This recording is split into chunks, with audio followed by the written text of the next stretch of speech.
vocês?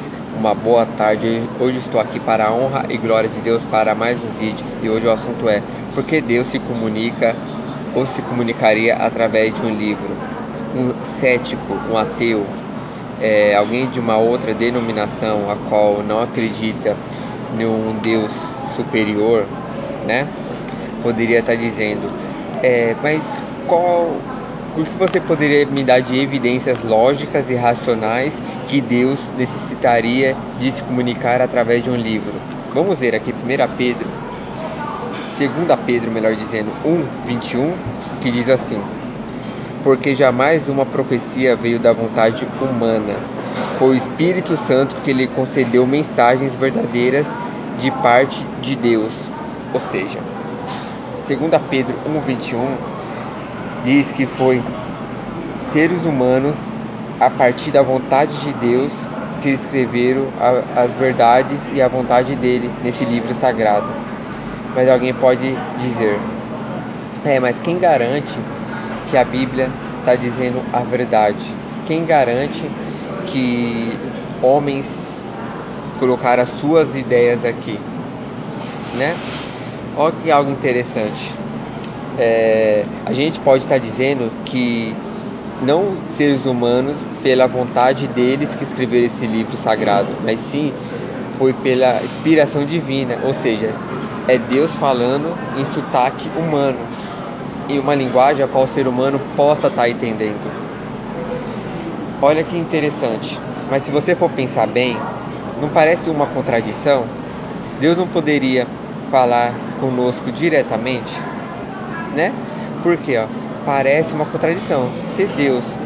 Se a gente temos acesso livre através da oração para se comunicar com Deus, por que Deus deu uma volta toda, escreveu o livro através de 3.000 anos atrás, né? Usou homens profetas que viveram há 2.000 a 3.000 anos atrás, para depois chegar em nós?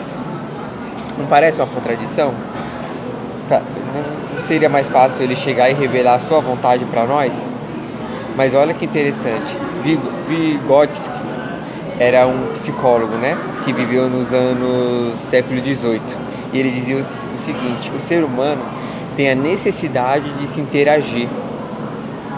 É aquilo que Albert Bandura, um estudante, um professor de Stanford, dizia: o ser humano nunca aprende sozinho, ele sempre precisa do outro para estar aprendendo. Vou te dar um exemplo.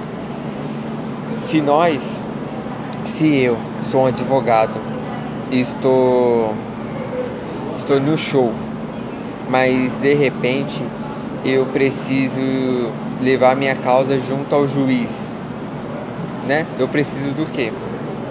Eu preciso informar a lei e tudo mais. Eu, como advogado, eu consigo ir até parte do processo, mas não consigo fazer muito. Um stand-up, né? Tá lá fazendo o seu show, fazendo as pessoas darem risada, mas lá dentro, na plateia, tem um advogado. E esse advogado, esse stand-up precisa do auxílio do advogado. Ele, como stand-up, ele não vai conseguir resolver o problema dele se ele levar um processo. Ficou claro? Então, a gente sempre precisa de outra pessoa, né? Se a gente precisa saber de alguma peça de carro, a gente vai no mecânico. Se a gente precisa saber da nossa saúde, a gente vai no médico. Se a gente quer saber de Deus, a gente vai procurar um profeta. Simples assim. E isso nos serve para a gente ser mais humilde, entendeu? Então é por isso que Deus poderia contar com os anjos, mas Deus prefere contar conosco, seres humanos, para fazer parte da obra dele. Tá entendendo? Para a gente ser mais humilde, que a gente não pode estar fazendo as coisas sozinho, a gente não sabe tudo. Tá entendendo? Espero ter ajudado vocês nessa compreensão, tá bom? Fique com Deus, que Deus abençoe a vida de vocês, e não se esqueça: Deus é tudo, a grande maioria esmagadora ao teu lado. Confie.